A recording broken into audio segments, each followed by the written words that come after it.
dimohon berdiri. Dek, duduk di tempat masing-masing aja ya. Suruh masuk temannya. Dek, untuk terdakwa sama saksinya duduk aja menghadap ke juri ya.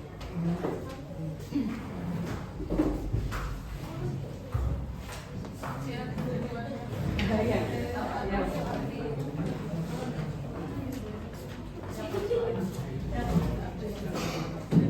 Dek, teman-teman tarik bangkunya langsung duduk deh, cepat ya.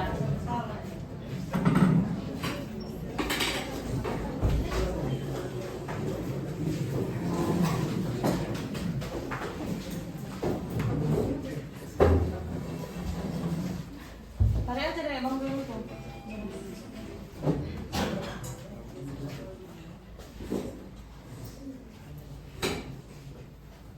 Satu lagi tuh Gi, kasih Gi.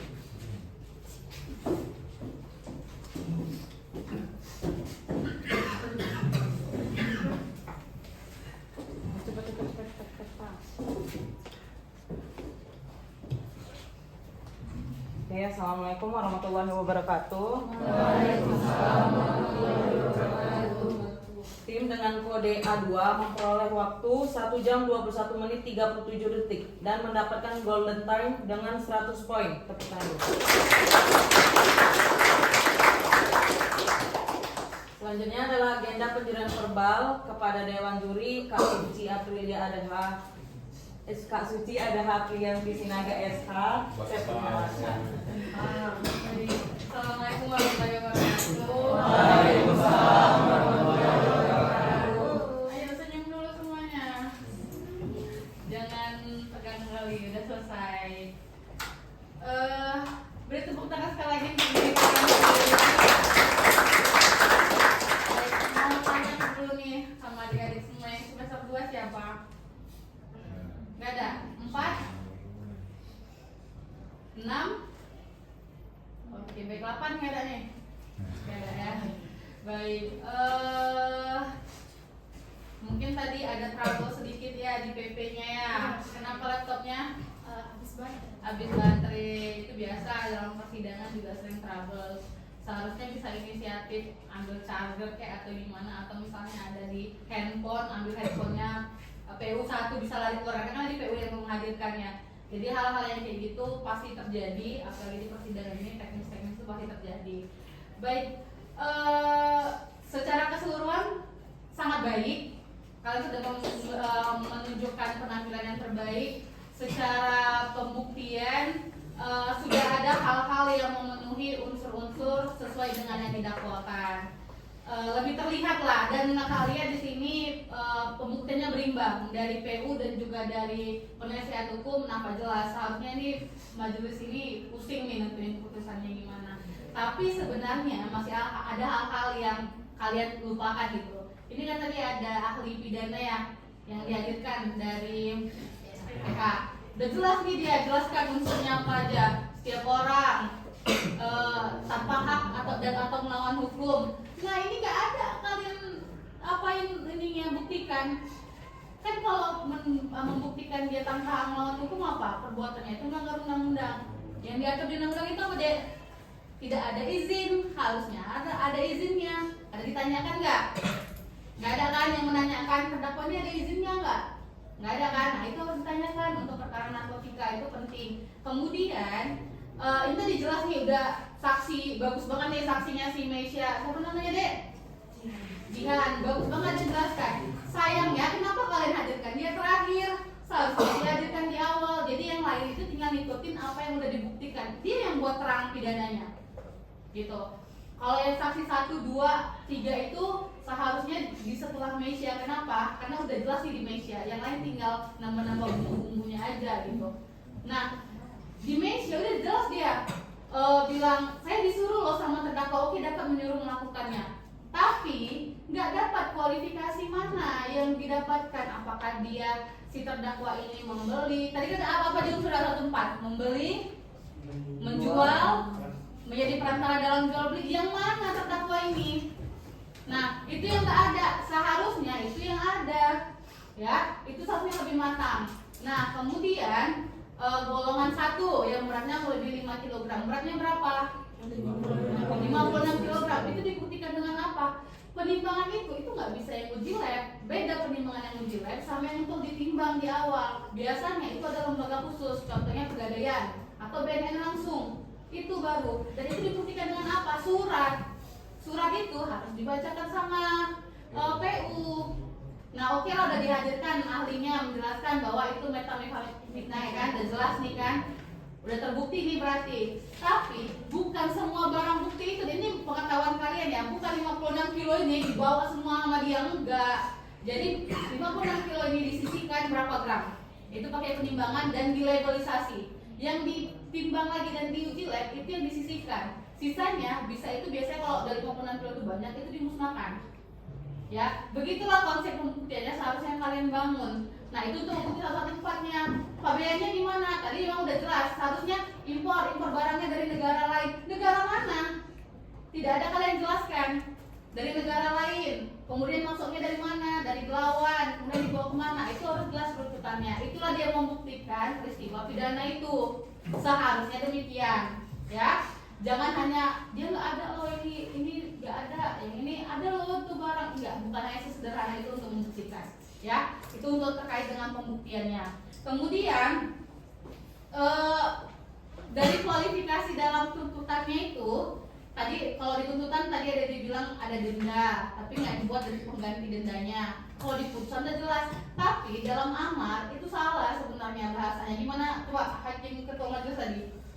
Terbukti secara sadar meyakinkan bersalah melakukan tindak pidana narkotika dan kepabeanan. Nah, itu salah. Terbukti secara sadar meyakinkan melakukan tindak pidana tanpa hak menjual atau menyuruh melakukan menjual narkotika golongan 1 yang beratnya melebihi 5 kg dengan cara masukin yang undang-undang pabeannya sebagaimana dalam dakwaan ke-1 dan kedua. Seperti itu ya seharusnya ya.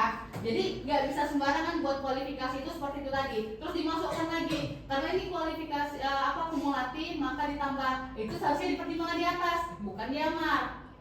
Ya, gitu ya. Kemudian kalau yang di PU tadi di dakwaan di awal, saya nggak dapat gambaran jenis dakwaannya itu apa. Karena ke-1, kedua pakai bahasanya dan. Kalau kalian pakai kumulatif seharusnya ke-1. Terperbuatan terdakwa tersebut melanggar ketentuan dalam pasal sekian dan kedua seharusnya seperti itu ya. Tadi saya nggak dapat gambarannya itu seperti apa, mungkin kalau pembuktiannya seperti itu. Kemudian mengenai eksepsi, wah saya baca tadi, saya dengarin tadi itu eksepsinya itu bagus banget, mereka nguraikannya kenapa aja apa aja jelas. Nah begitu di ini oke, terjawab. Begitu di majelis bahwa batal demi hukum tiba-tiba eksepsi tidak dapat terima. Loh, kok nggak nyambung nih gitu. Saya paham maksud kalian karena kalian kan motong ya. Seharusnya yang dipotong ini itu bukan yang apa yang disampaikan PH, tapi apa yang pertimbangan kalian, sehingga menyatakan bahwa itu nanti di akhir bahwa tidak sesuai dengan yang ini. Majelis saya sependapat dengan penasihat hukum, atau bisa aja bahwa udah masuki ranahnya pembuktian gitu, sehingga nanti baru akan majelis putuskan setelah putusan akhir. Gitu, jangan tiba-tiba batal demi hukum. Oh iya, oke lah, adik kedua batal demi hukum. Saya nengok ekspresi mereka senang ya kan? Ya saya pun senang kalau ini PH kayak gitu, udah jelas nih kan dibilang batal, dan tiba-tiba kok menolak. Agak aneh itu ya. Sebenarnya kalian memotong kan, tapi yang kalian potong itu salah, bukan yang kalian pertimbangkan. Kemudian terus saya tuh sebenarnya udah suka ritme sidang kalian, tapi kalian tuh kurang natural. Jangan kayak disuruh maju ke depan, oke baris sejajar gitu kan, atau kayak jawabnya sama, nggak usah, natural aja sebenarnya sidangnya. Kemudian saksi di penuntut umum itu nggak usah pakai KTP karena dia sudah ada di BAP. Itu lupa atau memang kayak seperti itu? Lebih ke mau meng-cross check ulang aja. Nah kalau BAP itu dia biasanya sudah sesuai, hanya meng-cross checknya itu baca BAP, kecuali saksi yang dihadirkan oleh PH itu ya nggak harus pakai KTP karena tidak ada dalam BAP.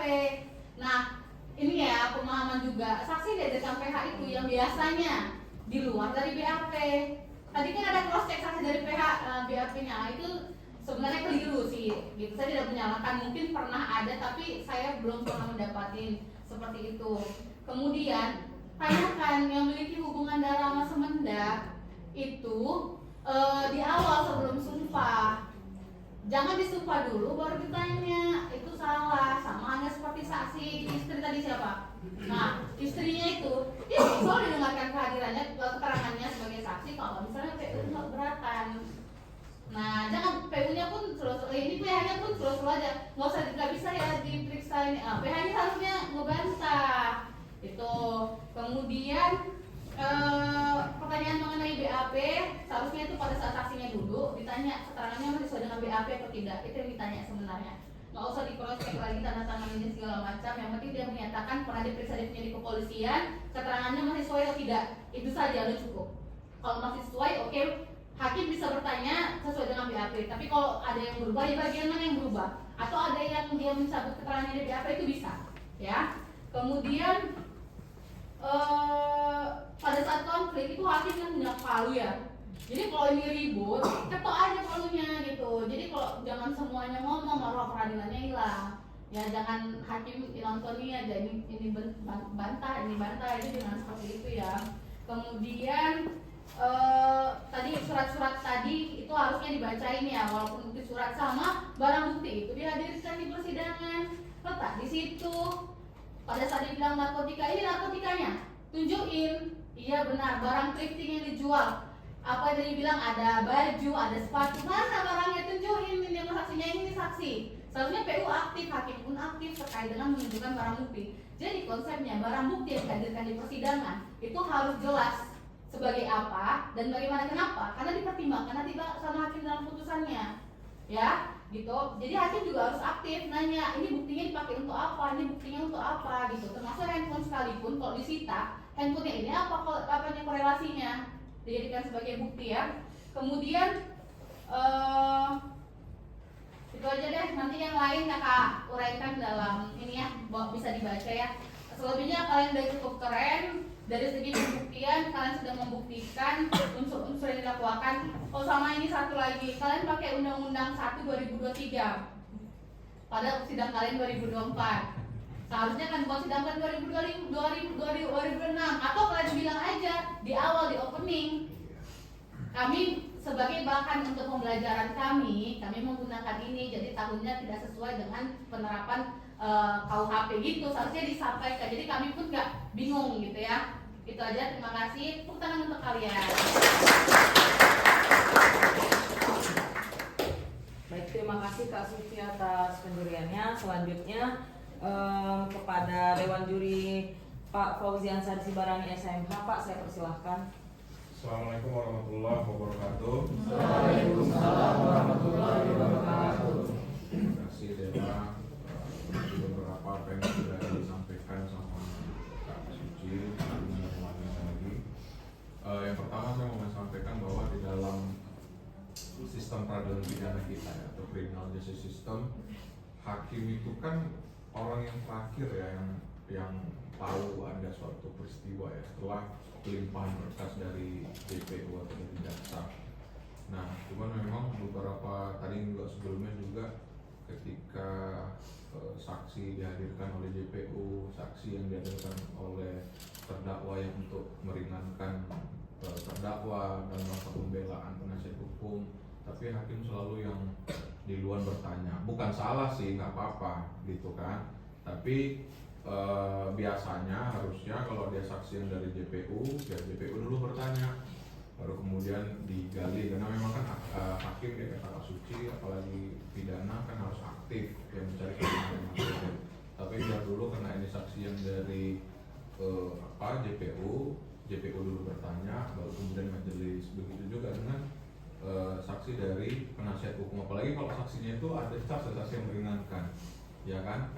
Dan kayak kata Kak Suci, saksi ada itu kan nggak ada di BAP kan gitu. Terus apa kemudian rujukan hakim bertanya gitu kan, harusnya dipersilakan dulu PH yang bertanya ini supaya hakim nanti bakal tergambar ini keterangannya itu untuk apa, dalam rangka pembelaan yang mana gitu. Baru kemudian hakim bertanya, nggak ada masalah.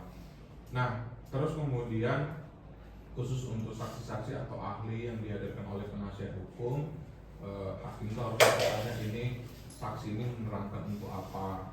Begitu juga dengan ahli, misalnya ahli pidana, ini ahli pidana menerangkan untuk apa. Nah Lalu kemudian, nah bukti surat ya yang dihadirkan oleh sebenarnya dari segi penampilan ya ini cukup berwarna ya teman-teman. Ada yang saya nggak tahu kalau Kak Kim betul tuh logat apa tuh deh? Jawa. Logat Aslinya Jawa. Jawa emang. Enggak. Aslinya apa? Batak. Terus juga tadi ada logat kayak Cina ya kamu ya tadi ya. Lebih berwarna sih memang, oke keren. Cuma memang ada ini part-part yang sebenarnya kecil-kecil lah ya, tapi memang ini harus disampaikan untuk bahan pembelajaran. Nah bukti-bukti surat yang disampaikan sama penasihat hukum ya kan juga lampirkan aja daftar apa namanya pengantar alat buktinya, serahkan khusus lembar sama penasihat hukum gitu-gitu kan. Nah terus kemudian nah ini juga nih tadi, kalau misalnya ada saksi baik yang dihadirkan oleh JPU ataupun apa namanya PH, ya hakim itu harusnya bertanya, misalnya saksi yang dihadirkan oleh PH ini pemeriksaannya bersamaan atau satu-satu gitu kan. Kalau misalnya bersamaan tapi tanya sama PH-nya keberatan atau tidak, begitu juga dengan PH kan gitu ya. Nah terus yang teknis tadi panitra gitu kan, itu hakim kalau kamu tadi tahu nggak itu kalau tadi lobet udah sempat tahu? Iya, tapi udah mau ke ujung Pak, udah tahu. Udah mau ke ujung Ya, baru. pembuktian yang dihadirkan baru tahu. Hah? Mau pembuktian yang dihadirkan di CCTV baru tahu. Artinya sebelumnya tadi udah tahu kian kalau udah tahu kian nggak apa-apa skors kan, kenapa rupanya gitu ya memang biasanya. Kadang-kadang kita lagi persidangan muka hormati di skors hakim bentar, skors kan, bentar skors. Nah cabut skorsnya kan gitu kan. Jadi ya memang harus natural sih, gimana persidangan pada umumnya aja, nggak ada masalah juga gitu. Nah penasihat hukum yang menghadirkan tadi ahli pidana ya, kalau bisa dihindari pertanyaan yang langsung menyentuh pokok perkara, kayak misalnya terdakwa, perbuatan terdakwa itu jadi gimana gitu kan.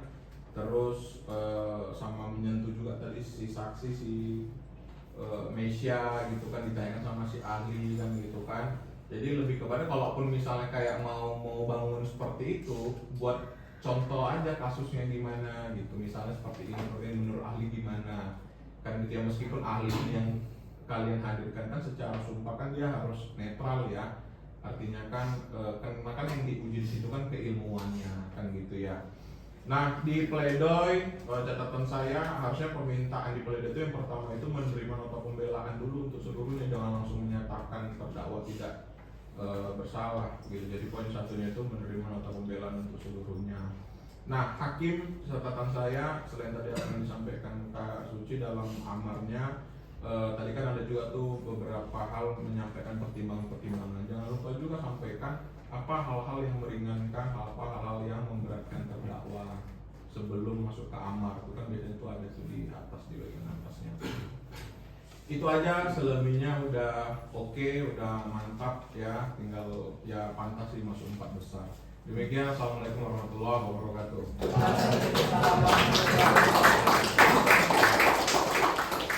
Baik, terima kasih kepada Pak Fauzi. Selanjutnya pendirian verbal kepada Dewan Juri Bu Rurita Ninggrum SH. Bu, saya persilahkan. Ya, terima kasih Kak Bella. Kalau jadi bikin patah hati, 4 besar, orang ini kan cuma 4. Langsung masa nih. Tadi betul yang sampaikan Bu Suci ya. Itu sampai gini, kok diterima ini eksepsinya, kan gitu ya kan?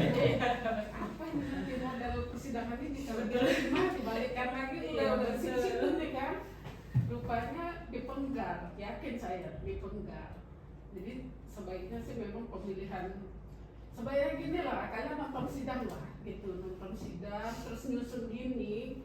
Kan banyak nih kalau di PN Medan kan banyak hakim ad hoc. Beberapa hakim ad hoc itu ada yang nggak ada sidangnya, hakim perikanan namanya. Jadi dia bisa membimbing kalian itu 24 jam, nggak ada sidangnya itu. 1 tahun hanya 4 antara mereka 4 atau 6 1 tahun. Kalau tipikor mungkin kami masih banyak yang sibuk, walaupun sidangnya seminggu 3 atau 4 kali. Tapi kan kami membuat putusannya ratusan lembar, yang tiap lembarnya akan kami baca, nggak boleh ada yang silah, kan gitu. Jadi kalian pasti kalau mengajukan bimbingan, mereka siap membimbing. Wah ini gini yang disampaikan Pak Fauzi tadi benar itu, nggak ada ketika apa gitu kalian kan tadi kan kami jelaskan juga bingung-bingung kan karena kalian belum melihat persidangan itu persidangan secara utuh, persidangan yang hampir panjang itu tipikor, tontonlah karena dia sedikit aja hakimnya lemas ngantuk-ngantuk itu udah kena lapor, jadi itu kalian bisa melihat agak panjang yang kelihatan PH-nya nanya keberatan kami penuntut umum keberatan istri dihadirkan, keberatan yang mulia kami nggak bersedia. Baik, kami catat ya kata ketua majelis karena istri ini bisa mengundurkan diri, nggak mau dia jadi saksi, bisa dia mau jadi saksi tapi suaminya keberatan dia disumpah. Nah jadi dia itu ditanyakan duluan setelah identitas mama lengkap, apakah ada hubungan keluarga dengan terdakwa, ada sepupunya pun harus diceritakan dia bisa disumpah atau tidak intinya. Terus nanti kalau ternyata dia boleh tidak disumpah ditanyakan lagi mau disumpah atau tidak, bersedia tidak disumpah, itu clear kita di situ. Kalau enggak kena lapor, ketua majelis itu kena lapor, jadi itu harus berimbang kita. Penuntut umum yang paling sibuk di sini kan sebenarnya penuntut umum. Dia PH bawa advokat, bawa saksi, bawa bukti, dia bisa membantah semua gitu. Jadi nggak boleh penuntut umumnya santai karena dia harus terbukti kalau dia PH harus dibebaskan. Nah jadi hakim ini gitu. Terus kemudian ketika terdakwa lemas menangis itu harus berhenti, pastikan dia sehat. Terdakwa bisa melanjutkan persidangan ini. Nangis ya, kalau nangis saya skor gitu. Dia jadi nggak boleh dibiarin nangis, kita baca itu nggak boleh. Itu nanti ada yang paspor kita melanggar HAM karena dia trauma mendengar putusannya. Ada yang pingsan, skor dulu, hentikan pembacaan itu. Saat itu juga hentikan. Terdakwa masih bisa mengikuti persidangan. Kan terdakwa waktu memberikan keterangan dia bisa nangis. Waktu itu belum putusan loh, diskor dulu. Terdakwa masih mau nangis, saya skor dulu. Itu jadi dinamikanya jalan. Tadi berantem hakimnya betul kata Bu Suci, pukul aja palunya, kalian berantem juga biar nampak ya kek. Oh ini nih, sekali tolong persidangan dihormati kata ketua majelis. Kalian masih berantem terserah, tapi palunya terus dimainkan karena nggak kedengaran itu ketua majelis. Jadi dia kekuasaannya kan di situ. Makanya majelis itu kursinya lebih tinggi supaya dia bisa lihat dengan jelas itu proses persidangan. Itu nanti mulai dari toganya hakim, simarenya hakim, semua itu kan ada nilainya, termasuk dia kan nggak setingginya nggak boleh sama antara si panitera meja hakim dengan juru sumpah, itu seharusnya tingginya juga berbeda. Makanya dia dipanggil yang mulia, bebannya seberat itu supaya lihatnya lebih jelas. Itu kan Tuhan yang Maha Esa diulahkan di atas gitu ya. Kita nggak Tuhan, cuma harus lihat kalian dengan jelas. Jadi tadi semua udah benar, tapi guru dibilang datanglah ke persidangan. Jadi kalau nanti ada yang komen di Instagram, di Facebook, hakimnya udah capek kali sama ini, ternyata dibebaskan, jangan ada lagi yang komen cair, hakimnya terima duit. Bayangkan kalau kalian istrinya terdakwa tadi, dia taunya suaminya jual monja kan gitu di tadi. Terus ada anak buahnya elitkan sabu. Ini ceritanya cewek gitu. Kan kalian ini dizolimi suamiku segala macam, terlepas dia anggota dewannya. Terus majelis melihat, iya juga ya. Terus dibebaskan. Kalian nggak tahu sidangnya. Cair, hakimnya cair, ini coba jelasin negara ini. Karena tidak mau lihat persidangan. Itu karena ibu ya sering alami, sampai ibu blokir anak ibu dari Instagram, nangis dia gara-gara kami pernah membebaskan terdakwa. Cair, semoga Allah melaknat hakimnya, ya Allah ya Robbi.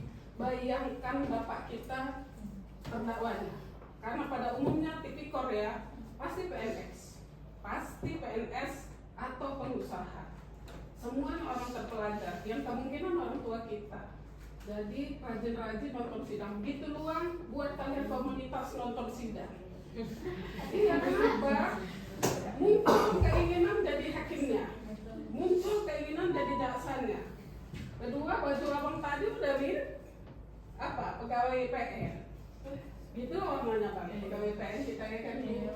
Nah, jadi ketika kalian sudah terbiasa, jiwanya muncul. Hakim itu otomatis berwibawa ketika dia di atas. Tapi bisa juga hilang wibawanya kalau yang nonton ini juga nggak membuat dia berwibawa, bercakap-cakap di belakang, kan terakhir di belakang, kan hilang wibawanya gitu. Jadi nontonlah persidangan supaya kalian bisa memilih mau jadi apa, terus berkomen-komen juga paham gitu. Ini di mana PMH-nya ya, kok kayak gini jaksanya, di mana perbuatan melawan hukumnya jaksanya, kan kalian jadi penasaran. Terbukti unsur, kan tadi nggak kelihatan unsur yang kalau hakim baca potongan nggak semua dibacakan, menimbang bahwa terkait unsur secara melawan hukum telah terbukti sebagaimana, nah itu tetap disebutkan adik-adikku, anak-anakku unsurnya, walaupun kalian buru-buru unsurnya harus disebutkan, unsur melawan hukum, unsur perbuatan begini, si terdakwa dalam perbuatannya yang melakukan, menyuruh melakukan itu harus terang. Makanya kebenaran itu seterang cahaya kan. Ketika dibaca, jatuh karena ini. Kalian jadi udah paham ya.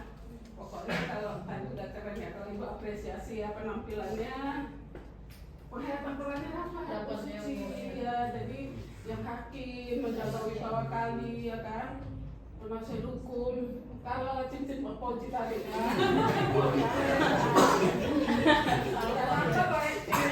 terus mimiknya marah, nampak lah ya, terus nangisnya dapet, cuman hakimnya tadi kurang sedikit agak gitu, dia nangis berhenti, kita skor kayak gitu. Pokoknya perhatikanlah persidangan, ada yang nangis, ada yang ngamuk, pasti hakimnya dapat palu aja dia, karena dia nggak memiliki suara yang bisa mengalahkan ruangan besar itu, dia palu aja, kelebihannya kan itu ya. Nah itu terus penuntut umumnya juga keren lah ya, tadi Yusuf dakwaannya keren ya, kelihatan. Cuman yang disampaikan Bu Suci itu memang harus berada di dalam mereka Bu, kalau nggak di dalam rajin nonton sidang. Karena kalau persidangan tipikor itu 5 kali aja kalian belum dapat.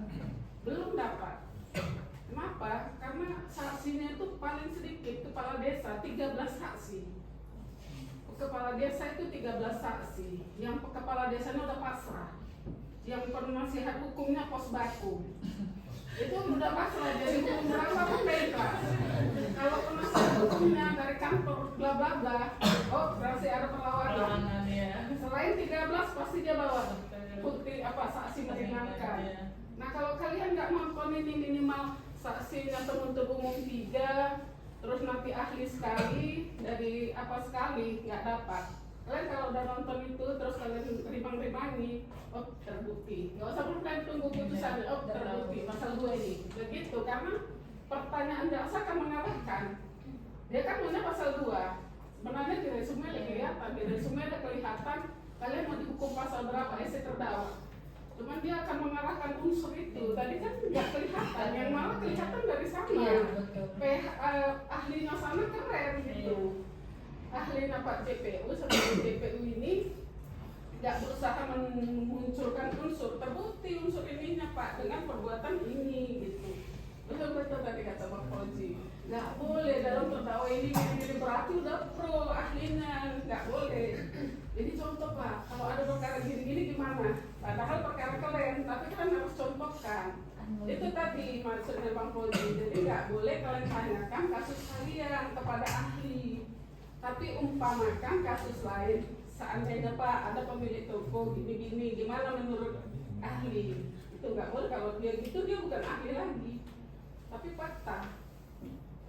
Nanti kalian cari kalau sidang di Pengadilan Negeri Medan ada nama hakimnya Pak Muhammad Yusuf Rihardi Girsan, itu ahli. Kau ahli atau fakta, saksi fakta? Ahli Pak. Ya udah ngapain kau bercakap di sini? Mana resumemu? Karena ahli itu pendapat. Memang harusnya nanti yang kita mesti perjuangkan dalam tipikor. Sekarang jaksa itu bawa ahlinya dari penyidiknya sendiri.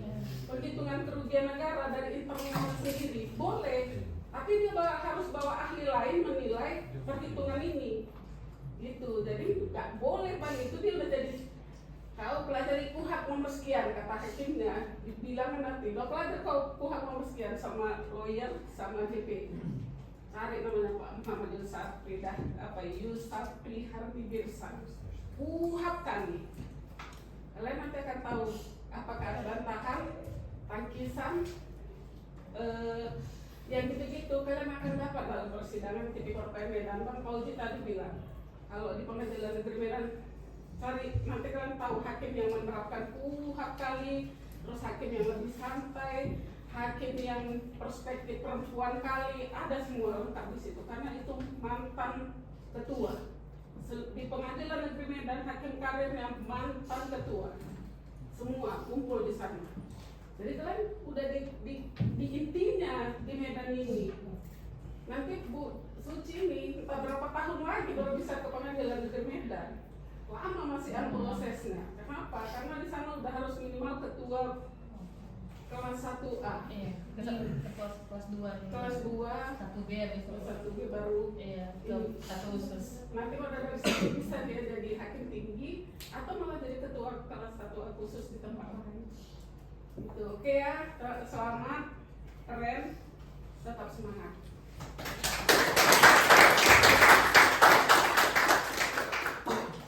Baik, terima kasih Bu Nuri atas penjuriannya. Karena telah selesainya penjurian verbal, maka tim dipersilakan untuk meninggalkan ruangan. Saya akhiri. Wassalamualaikum warahmatullahi wabarakatuh. Waalaikumsalam.